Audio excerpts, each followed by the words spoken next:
Good morning. I managed a slight smile, didn't I? It's been a heavy, heavy day over the past 24 hours for me.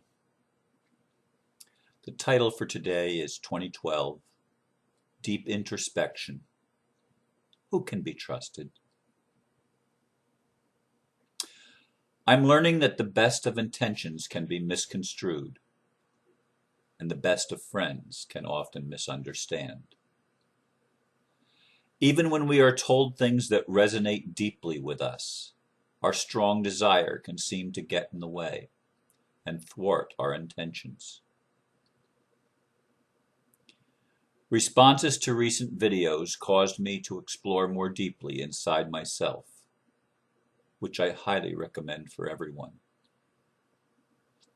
Whatever is happening around us, the only one that can be trusted, really, is that still small voice that says,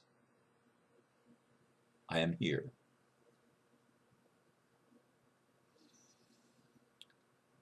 Indeed, as my friend Aristo from Greece keeps on saying, the most important thing that's happening in 2012 is the internal work that's being done at the deep soul spirit level of our being, which is, of course, where that still small voice dwells, that voice of the infinite, the eternal, the creative force of all that is.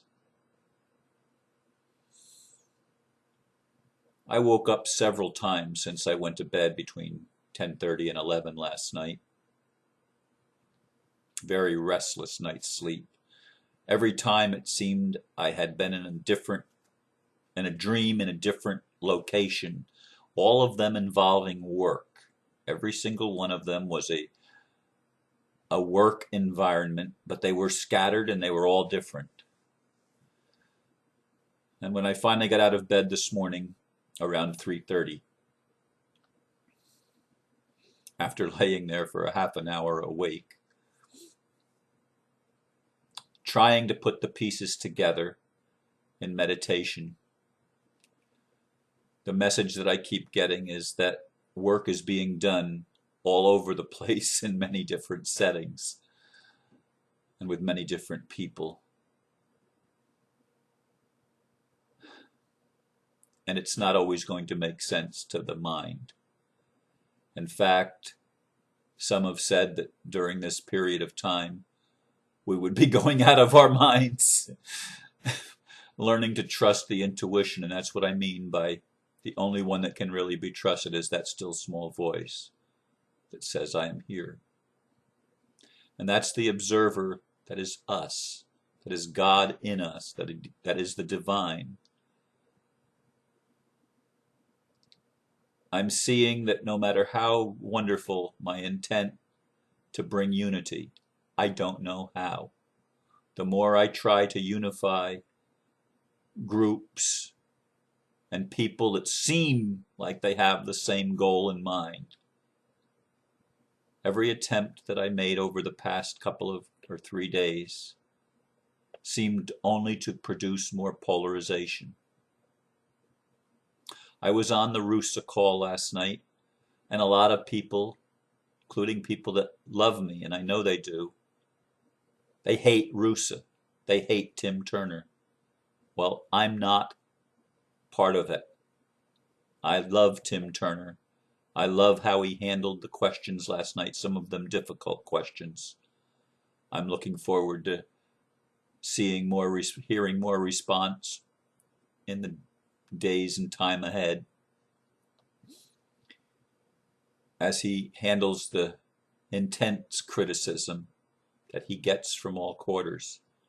He was asked the question, when is it going to happen? And he said, I'm not going to fall into that trap again. If I had been told an exact date, I would not repeat it.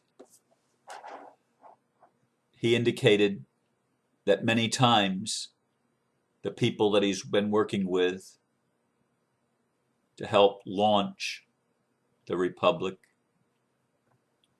have given him indications of timing. And when he has repeated them and they didn't happen, he gets called the liar for repeating what somebody else told him who can be trusted. I don't know that you can trust me. Not because from myself I have bad intentions. I know I don't. I have the same intention I've had all of my life. Before I ever heard of Rusa, before I ever heard of much of the things that I know about now, a galactic federation, or all of these things that have crossed my path and interwoven into my life over the past several years. All of these things. I only have one desire. I seek a city that has foundations, whose builder and maker is the God of love, the God who is love, the God who is all and in all. I'm the idealist that seeks unity, that seeks cooperation. But I don't find any unity. I don't find cooperation. Tim said last night that the greatest challenge in the Republic is disunity. The greatest challenge is that so many people are not on the same page. And I'm wondering, can we be? Can we be on the same page? Apparently not. Over the past several days, I've reached out to some people that have opposed Rusa. I've reached out trying to build a bridge. It's impossible. From a human standpoint, it's impossible. It's impossible to reach somebody whose mind is made up. Just as people may look at me and say, it's impossible to reach you, Ron, because your mind is made up. And they're right. And I'm right. Our minds are at least mostly made up. I do believe that the Republic for the United States of America is the right action to take at this time in our history. I believe that with all of my heart, or I wouldn't be involved. I wouldn't be the Secretary of State of Florida. I wouldn't be involved with people that are visionaries. And yet I know that even my own experience in the Republic is, as Tim Turner said, I recognize the disunity even in the Republic. And a house divided cannot stand. Who's going to build the city that has foundations, whose builder and maker is God? Who's going to do that? I can't do it. I'm realizing my best efforts, my best intentions get thrown to the side and challenged and crushed down, so that I have to keep going inside and hearing that still small voice. But it's hard sometimes to hear that voice. I do. But it's hard because I want so much for it to happen now. I want so much for these promises of the mass arrests and the divine justice to be manifested, not just promised, but manifested. Promises suck when all you ever have is promises. I want more than promises. I want manifestation. And when I see people that I think basically have good hearts and good minds, and yet they totally disagree with each other, totally disagree. And there doesn't even seem to be a way of communicating. There doesn't. There doesn't. I know because I've tried. I was amazed at how many people that I didn't even know were associated with the Republic have come forward in the past few days, and they're on the anti-Republic side, anti-Rusa, and yet they have respect for me. It was interesting because a year or so ago, when there was a meeting of some of the, here in Florida, of some of the Republic and anti-Republic people, I was the one person that both sides seemed to be sticking up for. It was ironic. But I genuinely, from my heart, want what's the highest and best for the world, for every person in the world. And I do believe with all of my heart that that means an organization, a government. Some people said, but we don't want to be governed. Okay, when you have a pure heart, you really don't need governing. You don't need governing because you're going to do what's right. You're not going to abuse the illusion of power that you think you have. You're going to realize with humility that you're just part of a greater whole. And there's freedom in that, I agree. But the world isn't there yet. And I don't know how to make the world get there. Every attempt that I seem to make falls short of what I'd like the goal to be, to bring a reconciliation. The ministry of Jesus is the ministry of reconciliation. And that's been my ministry for a long time. Yet I have a blood family that's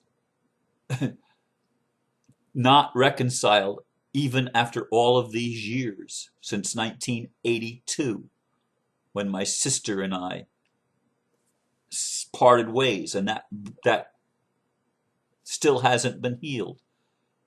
And the one relative that I thought recognized and resonated with me, because of this Rusa thing, now she's in a completely different place. A completely different place than I am. She thinks she's not being heard, that the objections are not being heard. Oh, I've heard the objections, but I believe structure is important. That's why I stay with Rusa, because it's the only organization that has created an actual structure that is actually working on building a bridge between where we have been and where we are going. It's the only one. And yet many people see that as an inherent weakness, that it's the same, it's trying to correct a problem with the same mentality that created the problem in the first place. Well, I disagree. I strongly disagree. Because what created the problem in the first place is that people that rose to the level of government leadership were people that had in their minds, for a great, not whole totally, but a lot, they wanted to control other people. I've seen that in the Republic, where people tried to control other people. Instead of letting people be where they are, there was this control thing, and that creates ego against ego. And our religions have been filled with egocentricness of my God, and my interpretation of God is the right one, and if you don't agree with me, you're wrong. That doesn't work. That doesn't work. That's the Satan. The ego is the Satan that's in all of us. There's no cooperation, so little understanding. But I believe that there has to be a structure. There has to be. That's part of the bridge that I've been trying to build. And if you disagree with me, be at it. Have at it. Disagree with me. But please don't keep arguing with me. I've been very, very kind in not cutting anybody off. Or at least not very many people. The whole time I've been doing these videos, I've allowed people to say what they're going to say. What they feel is their expression. And I've made an honest effort to try to read all of them. Some people are so long-winded that I can't get through some of their missives. And that's the truth. They don't know how to be succinct and make the point. They go on and on and on and on. And others are just simply hurting, that want to share their story, and I read them. I recommend telephone calls with some of them, and sometimes people take me up on that, and sometimes they don't. But I've talked with a number of people over the period of time. I see what I see. I feel what I feel. I think what I think. And I'm open in the respect, and I've demonstrated that over the past few days, of being willing to listen, to really listen to what other people are saying that have a different point of view. I've made an honest effort, and I've failed in my attempt and my attention to build a bridge. I failed. I share these things with you today because my heart is heavy and I need to speak what I'm feeling. I need to give voice to what's going on inside of me. There's a tremendous, tremendous sadness. And I'd like to project that and say that's God's sadness with all of us. Maybe it is, maybe it isn't. Boy, I so wish I could get it together, get all of us together. I can so identify with the high priestly prayer of Jesus in the garden. Father, that they all may be one in us, as I am in you and you are in me, that they all may be one in us, that the world may know that you sent me. I wish we could heal. I wish we could heal the great divide that exists within humanity. But that divide can only be healed individually, one soul at a time, one individual at a time. And I encourage you to go inside and to heal the war in you. Until you can love everyone, the war continues in you and me. By this shall all men know that you are my disciples, if you love one another. Love your enemies. Bless them that persecute you and say all manner of evil against you falsely. Bless and curse not. Can you do it? Can I do it? Who can be trusted? Love can be trusted, because love is the only way. Thank you for listening, and namaste.